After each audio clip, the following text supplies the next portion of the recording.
Hello, everybody. Welcome to Old Tales of Nevada, Past and Present. Glad to have you with us this week. We have a great story to tell. It's about one of the historic and influential families located right here in Reno, Nevada. So stay tuned. We'll tell you the whole story right after this.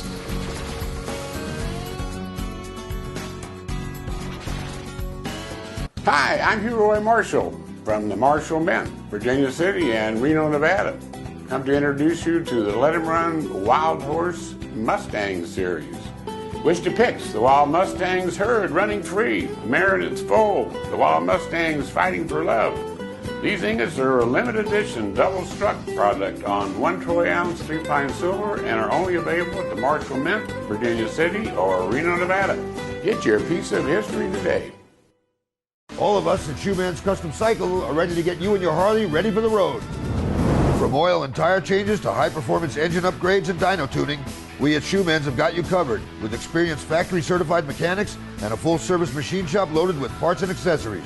Shoeman's Custom Cycle has been serving Northern Nevada since 1988, so ride on down to Shoeman's Custom Cycle at 275 East 4th Street in downtown Reno. Shoeman's Custom Cycle, we're the biker's bike shop.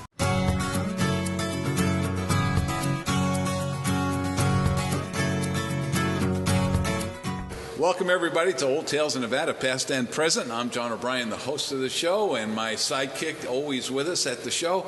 And our good friend, Hugh Roy Marshall, is standing over there and sitting over there and looking real healthy this week. How you doing, Hugh Roy? I'm doing good, Johnny O. Yeah. How about you? Doing fine. Just got back from Portugal with my wife. You're ready to go. You look refreshed, too. Yeah, you look great. We had a great time. Europe is an amazing place. Yeah, and beautiful over there now, I'm sure. It was our first time, and I'm thinking about going back You again. picked a good country to go to. Yeah. Very nice. Very nice. Well, the reason why we do this show every week is we all make a mark on the earth. Some of us deeper, some of us not so deep, and in some cases very deep. But this particular state has a history which is very important to the United States of America that is not known very well. After the Civil War, the country was totally broken. We owed more than what we were worth to France, Germany, and England. And it was the Comstock miners who came up with the 7 to 8 million, which paid that off for Abraham Lincoln, and that's how the state of Nevada was formed, because of his great appreciation for that. And we're also a very important location because we invented and developed the U.S. dollar from the silver that came from Virginia City by Mr. Morgan and others. Right, very famous Carson Mint. Yeah, and now we have some of the most important military installations on the planet and other activities here in the state that are very important to the United States. Yes, so Nevada... So our importance is headed straight up. We can have bad things like in Las Vegas occurred. Wow, that's sad, isn't it? Oh, yeah, that was a bad one. Yeah, hopefully we don't see any more of that. Yeah, we don't see any more anywhere. Of that sort of thing anywhere. Terrible thing. But we are a very important state. You know, people are, I think, as time goes on, are becoming more and more proud aware of that. Of Nevada. And one of the reasons is because we've had such a very special individuals here in the state. You're one of them. Entrepreneurs, pioneers. And Peter right up on the hill here invented that oil for the truckers with the diesel and the natural gas together, which makes it use less and no pollution. No pollution to go with it. And much more power. Yeah, that's just one example. Get a better deal than that. One example. But we have with us our special guest, Bill BERRUM. You betcha. And the BERRUM family is historic as far as the development of Reno. We really need to cover the area that they covered so that we can get a better idea of the south end of the town. Huh? So we want to especially welcome you, Bill. Thank you. And we look forward to the story of you and your family and how special it is to have you in our community and the pride it brings us to have the BERRUM family part of the Nevada family. Definitely. You know? So, Bill, let's get started with you because we have so much to talk about. But you're a very special man in that you are a Nevada native, right? Yes, I am. So tell us how it all began.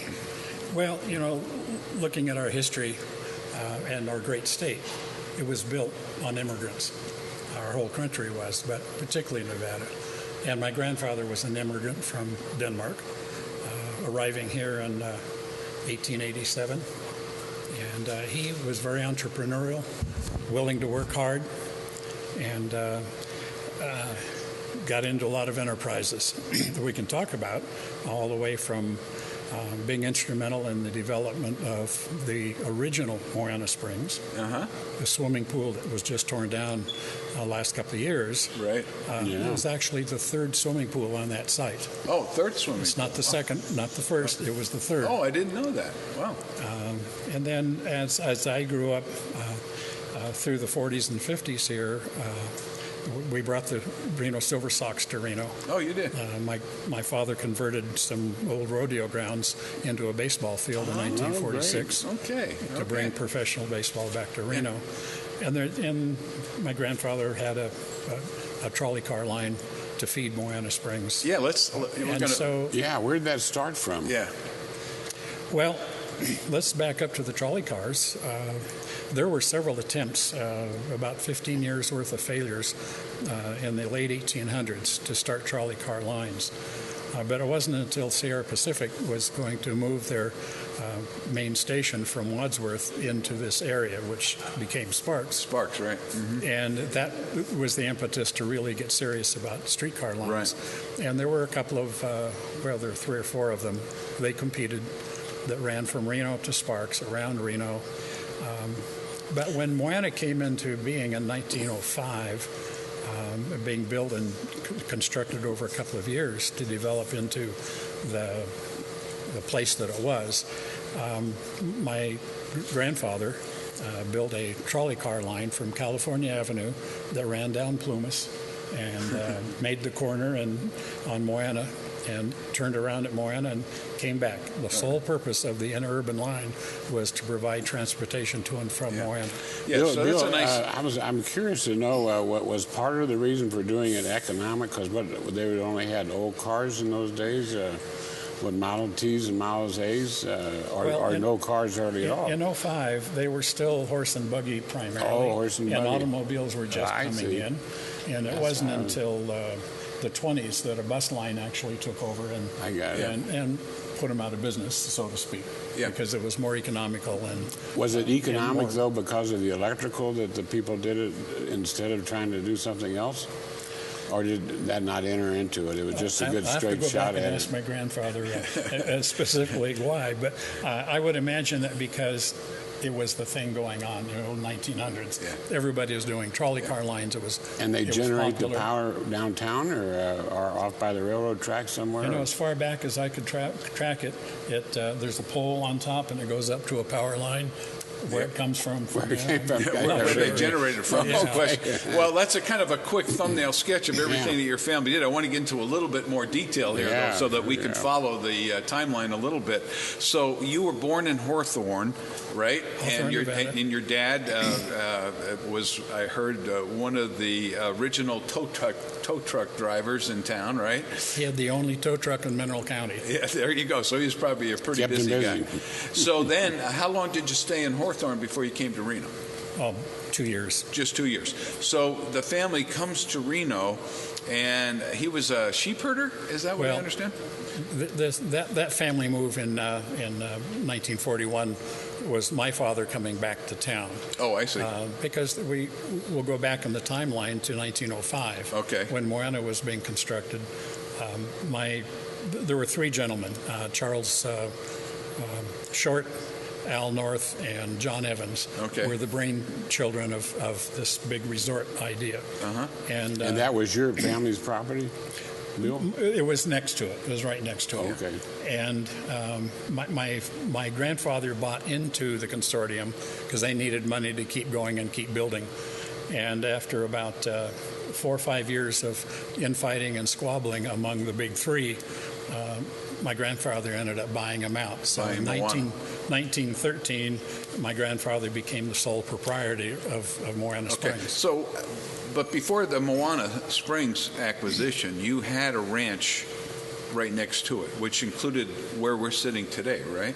It was a piece of that. The ranch was started a few years earlier, and it was the ranch house was on the corner of Lakeside and BERRUM Lane, where it still resides. And the house is still there. Right.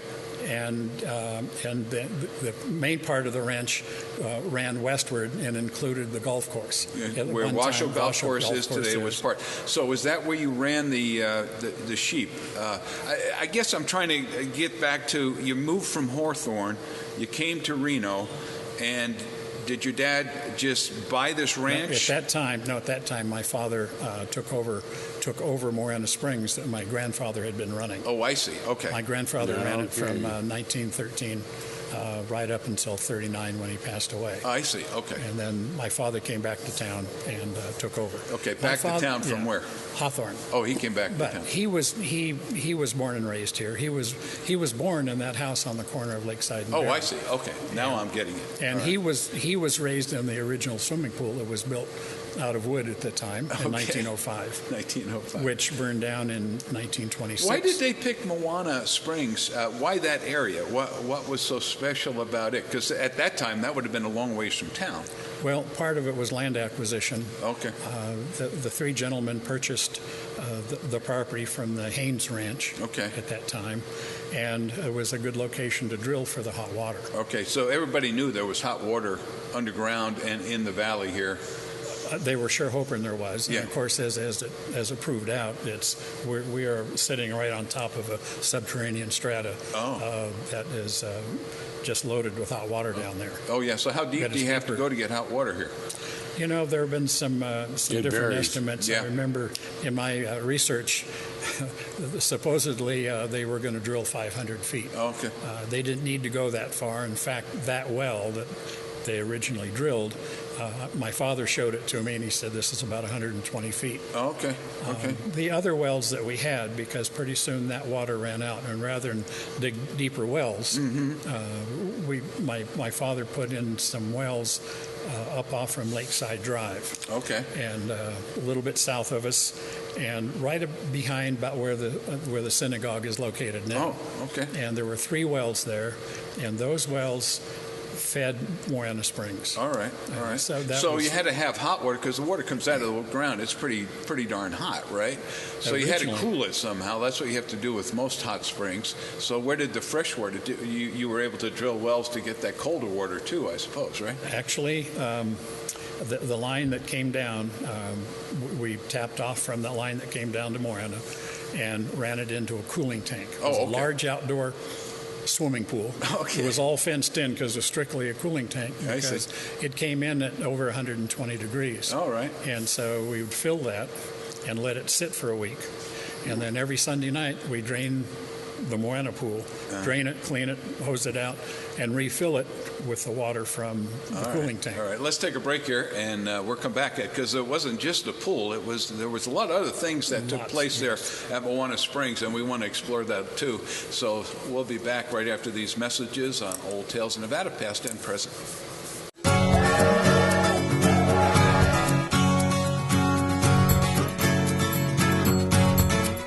Buy Nevada First Gift Shop and Visitor Center at the Reno Town Mall is the place to buy local Nevada-owned products. There is over 4,000 square feet of unique items to choose from. Art, jewelry, books, music, inventions, clothing, candy, pottery, toys, even Nevada-made wine and more. Why, you can even purchase a gift basket full of Nevada-owned products. Buy Nevada First Gift Shop located at the Reno Town Mall, 4001 Virginia Street in Reno. Buy local first.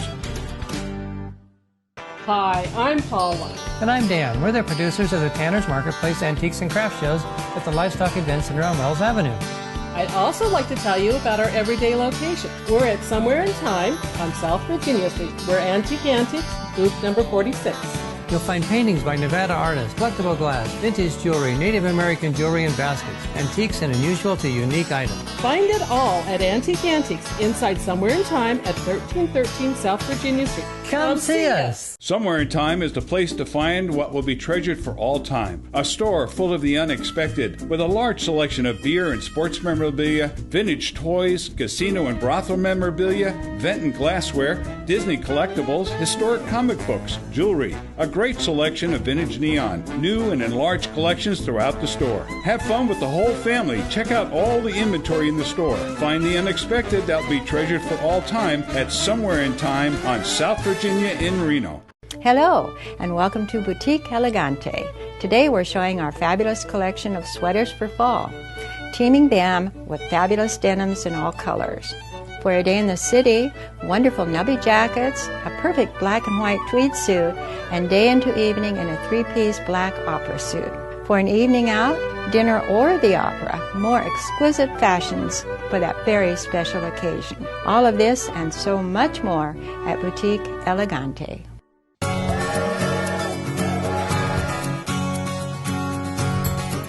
We're back here in Old Tales of Nevada, past and present. We're talking with Bill BERRUM, the BERRUM family, a very influential historic family here in Reno, Nevada. In fact, their ranch took up this area where we're sitting, which is now the Marshall Mansion, and we're sitting in the pool room of the Marshall Mansion. But originally, it ran sheep across here. Yeah. But besides the ranch, and next to the ranch, was the Moana Springs, which we've just been talking about in a little bit more detail.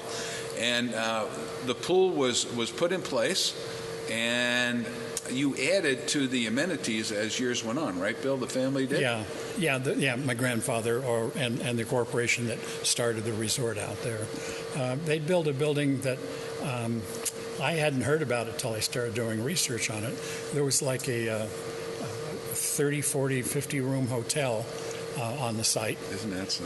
Which my father neglected to tell me about exactly. But he grew up during that part of the time. That was kind of the entertainment, outdoor entertainment center for Reno at the time. They had rodeos. They did circuses. There was a baseball field, one of the first baseball diamonds that was built back then. So amazing. Early baseball. They had trap shoots.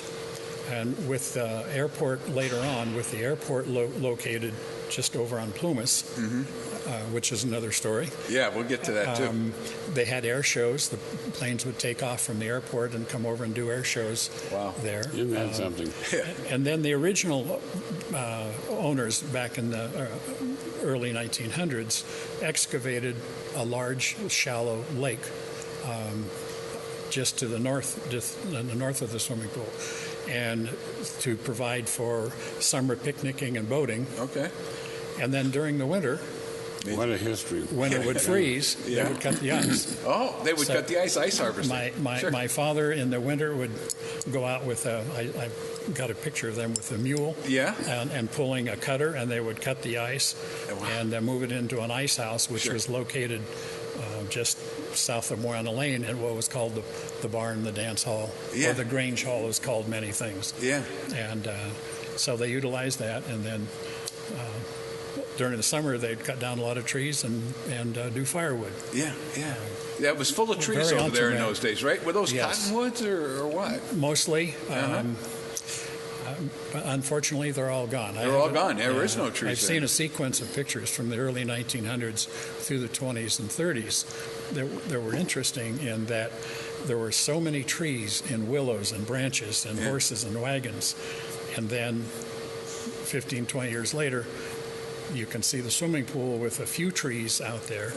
And then when I grew up, there were no trees out in the big parking lot. So were those historic trees, or were they planted by the people who originally bought the property? Or? They were all there naturally. They're native trees. Yeah. They were native trees. So it must have been very wet over there, as much of the Truckee Meadows was in those days. It was. The Cochrane Ditch from Virginia Lake ran right down the side of the property. So there was ample water in the area. Sure. You put a cottonwood near a water source and they'll just do great. They'll find it, yes. They'll find it for sure. So that must have been a very financially successful area for many years, right? I think so. My grandfather did fairly well. He did a variety of things. He even had a gold mine. He did? Oh, well, there you go. He invested in a gold mine, we'll put it that way. Okay. Right down on Virginia Street, where Anderson School used to be, the school that I went to, the elementary school. And then across the street was the El Rancho Motel and Bar. Right. And I think on the property where the school is now is the U-Haul rental. Okay.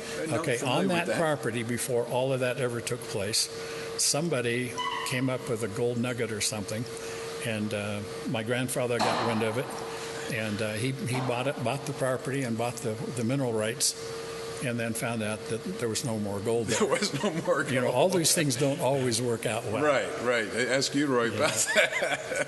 Not every hole is a good one. You know, I'm kind of curious as to if you recall what they were charged to ride on the trolley car. Was it a different amount per how far you went, or did they just take, if you want to go to Manor Springs, you'd pay so much and they give you a ticket and you go there, or wasn't that way at all? I don't know. I didn't ask that part. Yeah, I remember You think reading it'd be something. like a dime? It was a dime. it was Yeah, gotta be dime a or dime, something probably. like that, probably. 10 cents, yeah. 10 From cents. California Yeah, Avenue yeah. all the way out to Moana Springs. That's probably a round trip, I suppose. Yeah. Now, they also had a dance hall there, right? Yes. Out there in Moana Springs. And it was the dance hall. They put on all kinds of activities. It was sometimes called the Grange Hall. Oh, okay. They also did put movies on in there too. So Okay. they had a movie theater. So this is kind of a big deal. I was looking at some pictures we're probably going to show here on our show as well. But the people really dressed up to go out there. When they got on that trolley, they were in their Sunday finest, weren't they? That's what I understand. Yes.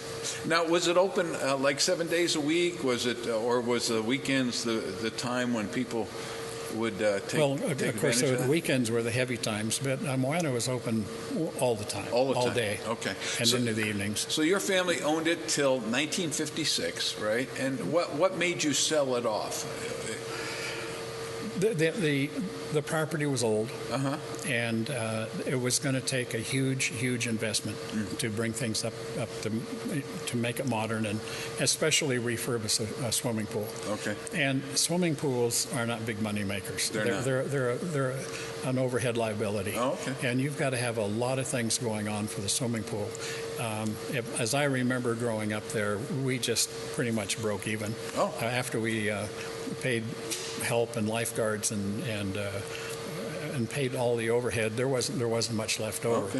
Okay. It were proceeds from the ballpark, with the Silver Sox being there. Now I'm into the 40s and 50s Right. talking about, and the bar and the dance hall all needed remodeling, and there was an opportunity to sell, and it wasn't solely owned by my dad. It was solely owned by my grandfather until he died. Okay.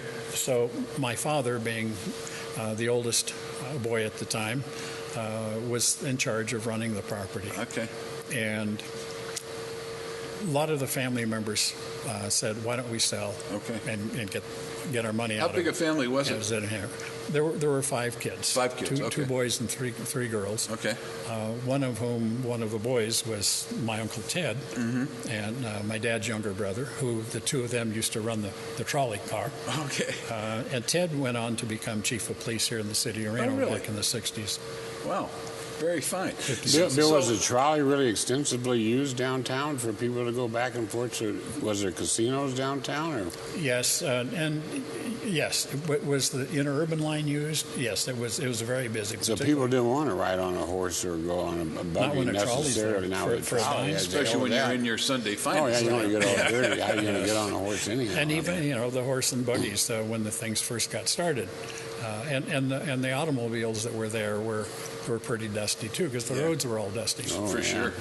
Why not sit on a trolley car and get a ride out there? Yeah. Now, are there any of the original cars? Can they be seen anywhere in a museum, or did they all get repurposed or destroyed? Well, interurban line went out of business in the early 20s, and the rest of the trolley cars in Reno went out of business by 26 or 27. Okay. And I think they were all sold. I mean, they're valuable property. Yeah, absolutely. And they've got some value to them. So I'm sure all of the owners just sold them off to salvage and get what they could out of them. So sold them to some other city or whatever, huh? So your family then reverted back to the ranch and real estate, or what happened after the sale? The city bought the Moana Springs, right? Yeah, that was in '56. Right. And my mom and dad pretty much retired after that. Oh, they did. Yeah, my dad was in his 60s, going on 70, and we still had some rentals and cabins across the street that we did not sell to the city. Okay. And so we kept that going. Okay, so you had a ranch too at that time? Or Not at that time. The ranch was long gone. Okay. The ranch was mainly in the 19-teens into the 20s. Okay. And you gradually sold it off and subdivided it, or how did actually, we sold it. My father got involved, or my grandfather got involved in a land scheme called Urban Estates, which was going to be a really nice subdivision. I've seen the plat maps of this nice subdivision just south of Urban, between Plumas and Arlington. Okay. And the gentleman who promoted it got a lot of money from the banks and loans, and then left town. Oh. And so there's a lot of those kinds of individuals. Fortunately, my father got the property back, and at that time, then we sold it to the city, probably the county at the time, and the airport was built right alongside of Plumas. It was a one runway airport, and what interesting story there is that Lindbergh landed here was in 1927. And he got out of the plane, and here's the story, is that he got out of the plane, he was angry and upset, and he was telling people, you've got to move this airport, you're going to kill somebody here. Well, it wasn't even level. It wasn't even really level. I mean, think about from Urban Avenue going down Plumas. There's a pretty good drop there. It is, yes. And so with that impetus and that publicity, they moved the airport out to the end of what's now Gentry. We used to call it Airport Road. Airport Road. And they moved it then. But it was a famous person such as Lindbergh coming to town to get them to change the airport. And that airport was used primarily for mail service. So they had the hangars. Was it a paved runway, or was it dirt? Well, I believe it was. Yeah. Amazing. I wasn't there in 27. You weren't there in 27, no. But it's amazing that your folks could. I'm just thinking to purchase a ranch, like you said, it had to be at least hundreds of acres. 240 acres. 240 acres total. And what did they sell it an acre for back in those days? Did you have any research on that? That I did not research. Probably 15 to 25 cents an acre. You think so? Back I have another question for you, Bill, about your property there. I don't suppose that you or your family or anybody took any old pictures of the area. And the reason why I'm asking this is I have an interest with some other parties, including the DRI, about the original Truckee River and where it ran. So if it ran right out in front of here in Virginia Lake, then there was another ditch that came off of that one and went to your property, right? Was there any other ditch that went back down further down lower to some other ditch going down? Yeah, there are ditches coming off from the Truckee on the lower area here. Most of the ditches are coming off from the mountainside, the foothills. And there is an intricate network of ditches. They spend a lot of time. Because this property, all the property south of the river, was very fertile. We find some rocks and stuff in it when you're trying to dig, but this was all farmland. All farmland. They supported the Comstock. Ranches and farms. We found a lot of Indian artifacts in the flower beds here over the years of Indians that were living here in the area, which probably this was maybe a river and they were fishing out there. We're running along, so let me take a break here, and then we'll come back and we'll get some more history here of the BERRUM family and the development of Reno and Old Tales of Nevada, past and present.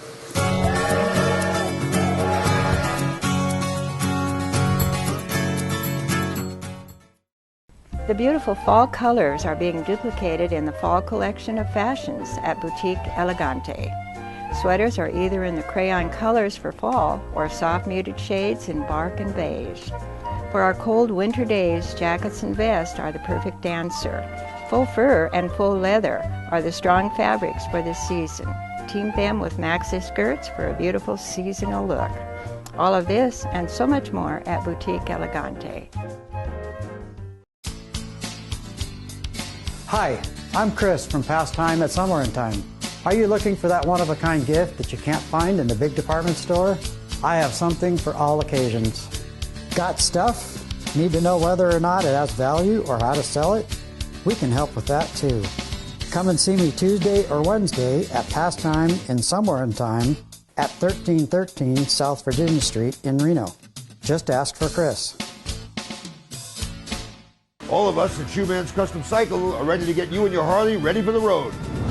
From oil and tire changes to high-performance engine upgrades and dyno tuning, we at Shoeman's have got you covered with experienced factory-certified mechanics and a full-service machine shop loaded with parts and accessories. Shoeman's Custom Cycle has been serving Northern Nevada since 1988. So ride on down to Shoeman's Custom Cycle at 275 East 4th Street in downtown Reno. Shoeman's Custom Cycle with a biker's bike shop. Hi, I'm Paula. And I'm Dan. We're the producers of the Tanner's Marketplace Antiques and Craft Shows at the Livestock Event Center on Wells Avenue.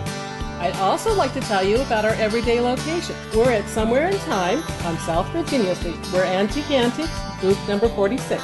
You'll find paintings by Nevada artists, collectible glass, vintage jewelry, Native American jewelry and baskets, antiques and unusual to unique items. Find it all at Antique Antiques inside Somewhere in Time at 1313 South Virginia Street. Come see us. Hi, I'm Roy Marshall from the Marshall Mint, Virginia City and Reno, Nevada.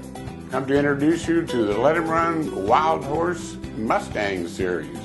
Which depicts the Wild Mustangs herd running free, the mare and its foal, the Wild Mustangs fighting for love. These ingots are a limited edition double-struck product on 1 troy ounce 3-pine silver and are only available at the Marshall Mint, Virginia City or Reno, Nevada. Get your piece of history today.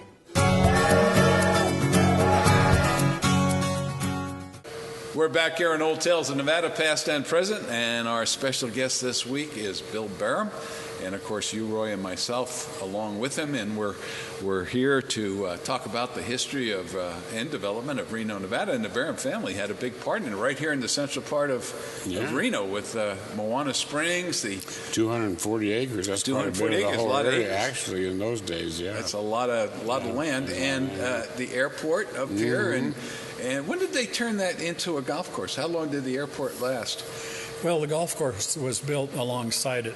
Part of the golf course was beside it on the Arlington side. On the Arlington side. And then when the airport was moved, then they expanded the golf course. Okay, so it was like a 9-holer, and then they turned it into an 18-holer, I suppose. Yeah.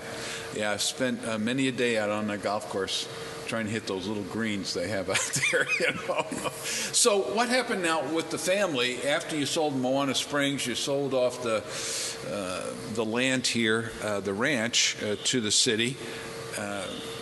What happened to the family? Did they disperse and move out of town? You stayed, but did everybody else stay in town and get involved in other businesses, or what? The family that I'm referring to is my father's family and my grandfather, and my father was the oldest, but not by much. Okay. And we started losing them in the 60s and 70s and 80s. So they were long gone. My brother and sister and I are the only ones left. Okay, now. and they're still in. My cousin Ted. He just passed away a couple of years ago, Ted Jr. Okay. And so the family, we went on with life. With life, yeah. So you got married, and do you have a family as well, or? Yes. Yes, and I've had a really, really fun career.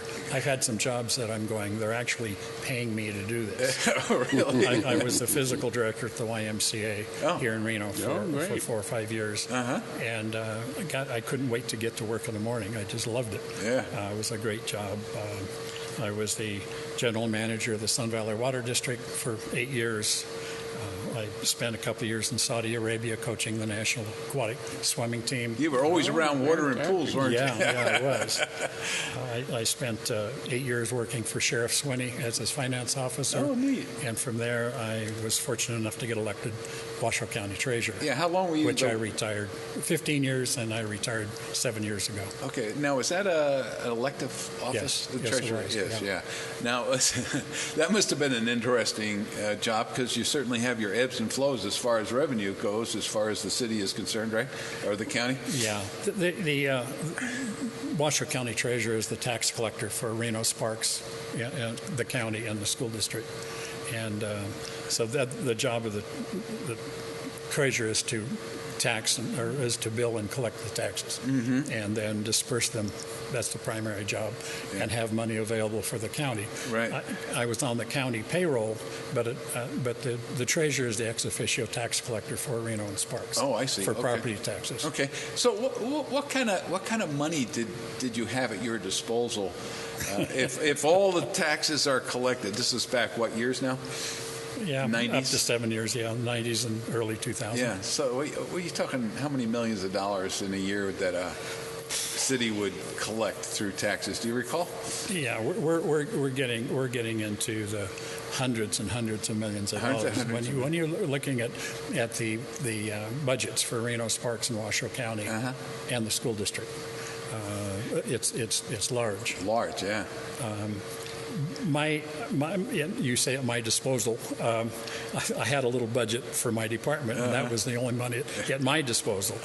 But at one time, when I was first elected, our investment portfolio was about $300 million. Really? In the heyday, in the early 2000s, it was about $700 to $800 million was our investment portfolio. Wow!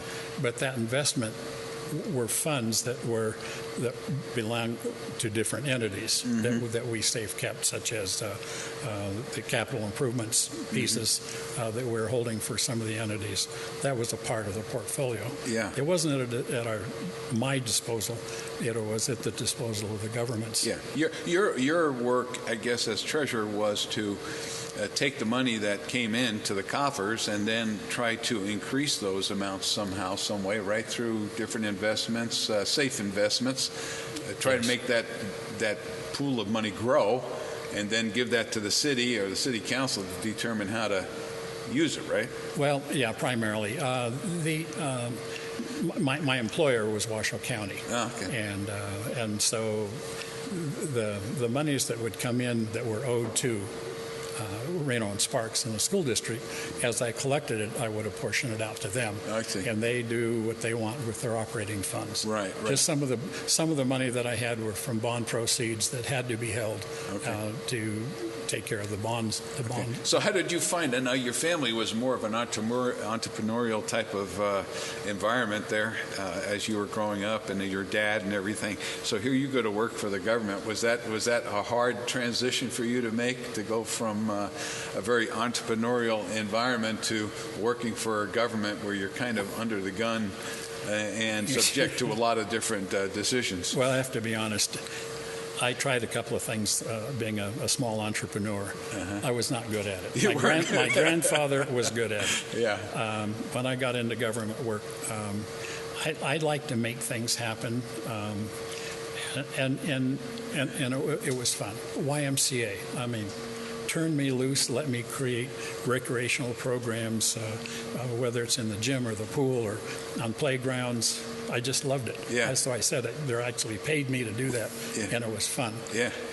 That's what I like to do. Yeah. Bill, being on the other I got side, a couple being of in other Hugh questions Roy's, I'd like to talk to Bill about. Being in Hugh Roy's position of being an entrepreneur and have to worry about payroll, making payments, and making the money come.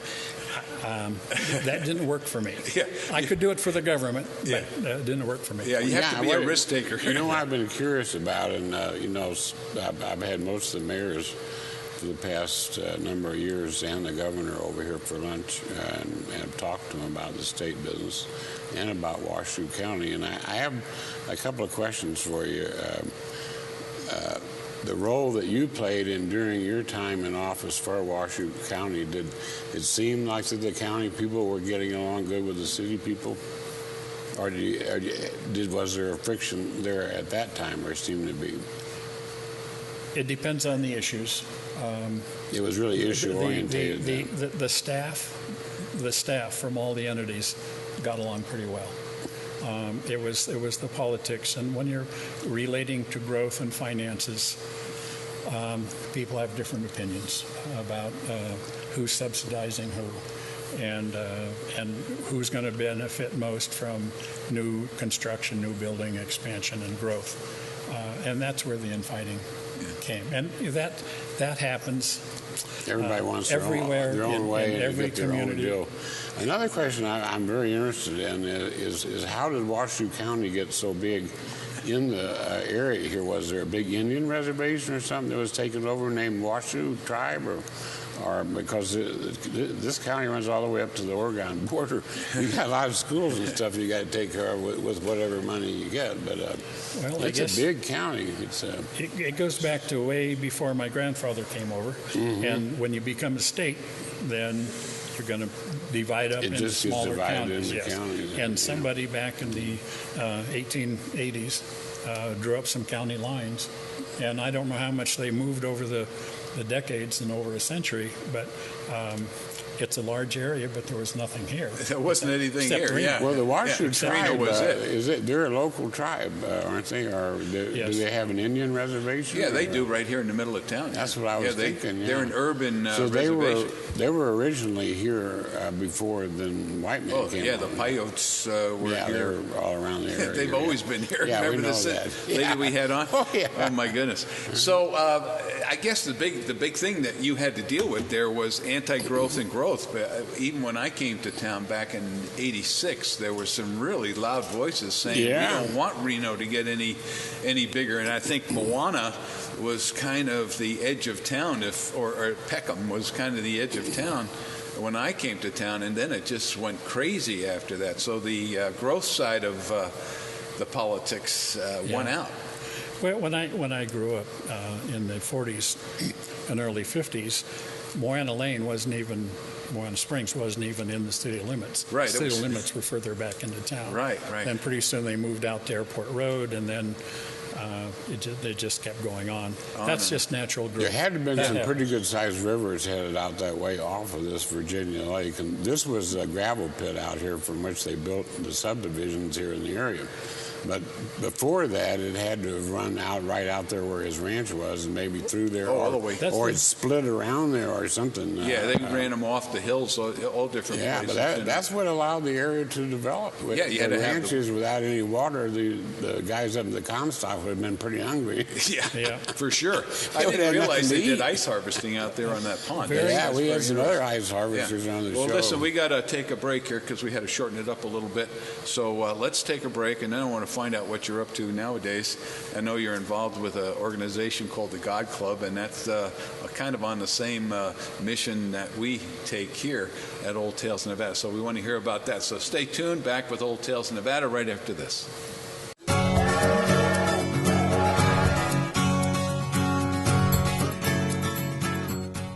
You have got to come and see our bridal designer collection here at Precision Diamonds.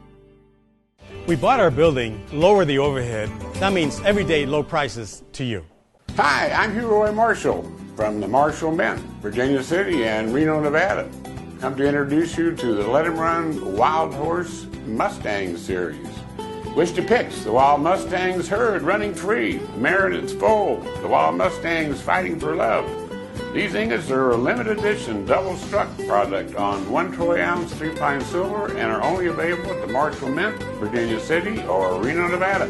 Get your piece of history today. Buy Nevada First Gift Shop and Visitor Center at the Reno Town Mall is the place to buy local Nevada-owned products. There is over 4,000 square feet of unique items to choose from. Art, jewelry, books, music, inventions, clothing, candy, pottery, toys, even Nevada-made wine and more. Why, you can even purchase a gift basket full of Nevada-owned products. Buy Nevada First Gift Shop located at the Reno Town Mall, 4001 Virginia Street in Reno. Buy local first. Somewhere in Time is the place to find what will be treasured for all time. A store full of the unexpected, with a large selection of beer and sports memorabilia, vintage toys, casino and brothel memorabilia, vent and glassware, Disney collectibles, historic comic books, jewelry, a great selection of vintage neon, new and enlarged collections throughout the store. Have fun with the whole family. Check out all the inventory in the store. Find the unexpected that will be treasured for all time at Somewhere in Time on South Virginia in Reno. The beautiful fall colors are being duplicated in the fall collection of fashions at Boutique Elegante. Sweaters are either in the crayon colors for fall or soft muted shades in bark and beige. For our cold winter days, jackets and vests are the perfect answer. Faux fur and faux leather are the strong fabrics for this season. Team them with maxi skirts for a beautiful seasonal look. All of this and so much more at Boutique Elegante. You have got to come and see our bridal designer collection here at Precision Diamonds. We bought our building, lower the overhead. That means everyday low prices to you.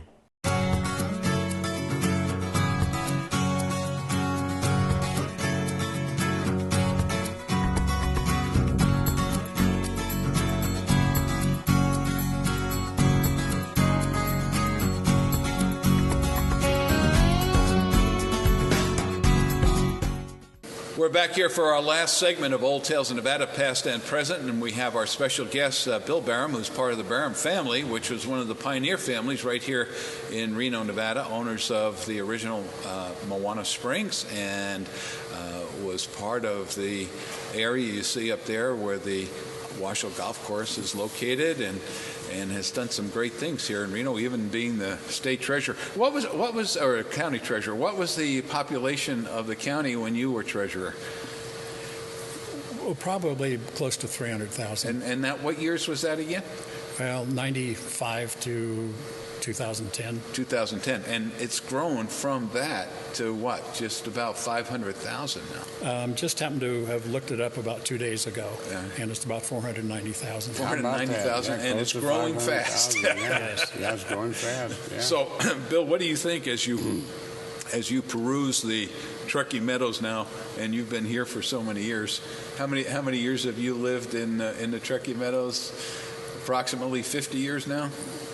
Actually, closer to 78. 78 years. So, what's your take as to Reno? Now he's getting fresh. When you have your private thoughts, is it gone to heck, or do you like what you see?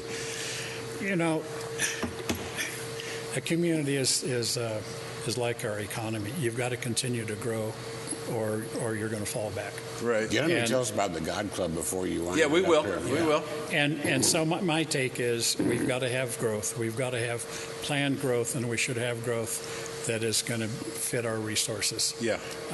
And it needs to be something that is compatible with all of the government entities. And I'd like to see our council members and our commissioners and all get along a little better. Sure. And look for common goals. And you know what? They do that. I know that because I know who they are. I've known them. I've worked with them. And they look for common goals. Yeah. And so growth is inevitable, and it is necessary. Sure. And Sparks has probably got the same mindset as well. You know, planned growth and doing things in cooperation with Reno as much as possible, I suppose. Yeah. Now, even though we're growing and we're in the modern times, your thoughts still go back to history of Reno, and I know that you are part of what they call the God Club. But tell us what that is. It's not a religious organization, right? It stands for the good old days. Good old days, yes. Okay. And so, we're about 27, 28 years old. Is that right? Yes. Okay. I did not know that. I've been to a few of the meetings, but tell us what the mission there is of the Good Old Days Club. We are a very loosely knit, semi-organized group that likes to have fun. We meet once a month, third Friday. We enjoy lunch, and we have a program to enlighten and entertain and talk about the good old days. I call it my 1 hour escape into nostalgia. Yeah, isn't that kind of fun? Yeah. And it is fun. Yeah. So you get some of the good old boys from Reno's past that are still here and knowledgeable? Well, you know, I kind of shy away from good old boys because that has a certain connotation. Yeah. But, yes, not pinpointing anybody, but you know, Gino Martini and Bob Cushell have been a couple of favorites. Yeah. And, our attendance record still is held by Bill Raggio. Oh, and although there have been some challenges, we're talking 150 to 160. people Really? on a good day. On a good day. And, Yes. and you meet over there at the... Well, actually, we've been moving around because we've grown out of a couple of locations. Wow, that's fantastic. When I first got involved, we were meeting at the Liberty Bell on South Virginia. Right? Oh, I remember And that. Sure. talk Liberty about Bell. the perfect place to talk about the good old days. Sure. I mean, look at the history there, right? Yes, I put on my first family program there in the Liberty Bell Right. way back. But that held, 80, 90 people. Yeah. And we're at the Tamarack. We're great hosts, but the room maxed out at about 140. Yeah. And when we have pretty tight. 150, and we're turning people away, we needed to look for bigger places. Yeah, so where are you at now? Right now, Yes, we have just started up at the Airport Plaza. Oh, okay. Out by the airport, and the venue has room for us to grow, and we have a great time. We have a great time. Well, they've really grown, haven't they? Yeah, when they I sure went, there have. was about 30 or 40 people. Maybe. The first time, and then Wow. I remember when you were there that we had 80, 90, and we were ecstatic to get 100 people. Sure. And now it's between 120 to 150. Wow. Now, do you find that the younger generation in Reno is interested in history as well? So are you picking up those kinds of members? I think our audience is about the same as yours. Yeah. And we're we'll call them a little more mature. Yeah. And as we get older, we're a little more interested in remembering the good old days. They have Sure. good speakers there, and that helps draw them over there. Remember, Yeah. they had Mills Lane over there, and then the other DA after that. Sure. Yeah. Yeah, We've had drew a lot of sheriffs, people up. DAs, Yeah. politicians. Some of our great programs are historians who have written books and done research, and of course they come to do a program and sell their books. Right. And those are some of our most popular programs. Right, Sure. right. We've had a lot of them on our show. Yes. Stanley Pear being one. Yeah. Who was that? One fellow just wrote about the Harpster. Jack Harpster Yeah, has Jack been on. Harpster, yeah. So we've had, and Patty Caffaretta was on Yeah, here she's just written a last whole week, bunch and of she them, had a yeah. wonderful show. Yeah. So we have sort of the same trend Yes, as far same as audience, yes. the same kind of audience. 35 plus is what we call them, That's being generous, yes. That's being generous. So, but your input, I guess, or your interest in history is so important because we have so many new people coming into the Reno area, and they don't know anything about Very Reno true, very except true. what they've been told, and we get stereotyped, don't we? Yes. Reno gets stereotyped. They don't It's such a understand. beautiful state, too, that you can put pictures of it on there and let them know that you guys can just take your Jeep and go out there and camp out on BLM ground. Yeah. Hey, this is a big free area to go, a pioneering state still. Absolutely, Yeah, it's a great place. For That's families, one of the big charms yeah. about Nevada. Sure it is. Is the openness of it, Yeah. and even the way the county government operates and the way Reno operates. There's still so much freedom here. Yeah. For recreation, for business, for any kind of organization. Let me ask you this: as far as the organization, the God Club, is there a membership you have to pay in order to be part of that, or how do you join the club? You might It's say. $10. It used to be $10. We don't have a membership per se. Okay. We have a mailing list. Okay. It costs $10 a year at this point until the cost of postage goes up. It costs $10 a year. We send out postcards, reminder postcards. It's a little old-fashioned, but people collect the postcards. Okay. And Neil Cobb has the full collection, as do several others that have had them okay. from day one. Day one. Well, Neil Cobb is like And that. Neil makes sure that the Historical Society gets a copy every Good. month. Super. Yeah, we do the same thing with the show. We archive it over there at the There you Historical go. Society. So 50 years from now, Bill, they can pull up our show and they can see us all live and direct. I'll tell my grandchildren. There you go. Keep an eye out for it, right?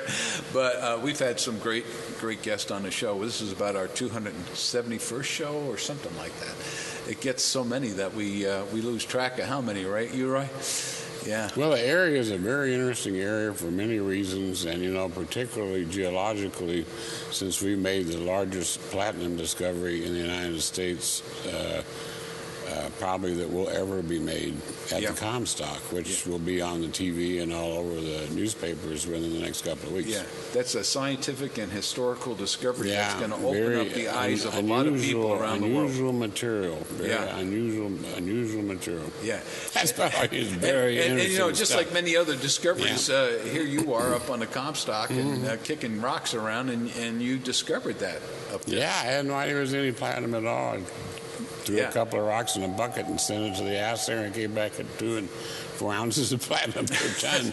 It's pretty amazing. And then we find it all in the blue clay and all kinds of stuff in the blue clay that's very, very unusual material. So mining is always going to be a big part of Nevada. So, Bill, what are you doing to besides the God Club to fill your days these days?